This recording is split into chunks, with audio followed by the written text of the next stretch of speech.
O dispositivo Cometa é o que se emprega para asegurar que os agresores de violencia de xénero non se achegan ás súas vítimas. Estes deben levar unha pulseira na perna, pero ademais tanto eles como as vítimas teñen que levar o dispositivo Cometa para estar localizados.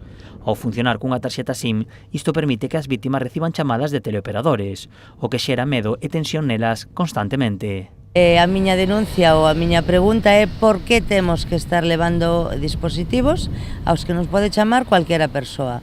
Xa temos bastante tensión e bastante angustia porque este dispositivo nos soe, porque quere dicir que o agresor ou está cerca ou está incumprindo a orden de alonxamento, como para que ainda encima poida chamarnos cualquier persoa.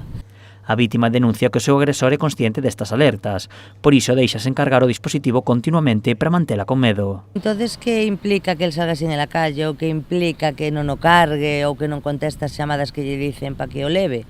Pois implica que me chamen a min e que eu este en alerta. Eso para min que é pois unha tortura. Desde que saliu do cárcere a que vive continuamente en tensión son eu e sigo totalmente maltratada psicológicamente por todos estos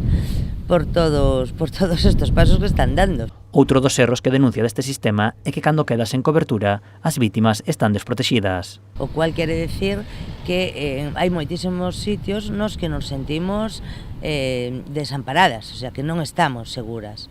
Eu dígolo para as que teñades dispositivo, tende cuidado, porque hai moitos lugares nos que non temos GPS, o sea, o GPS desactívase, entón, ao desactivarse, queda totalmente, non saben onde estás.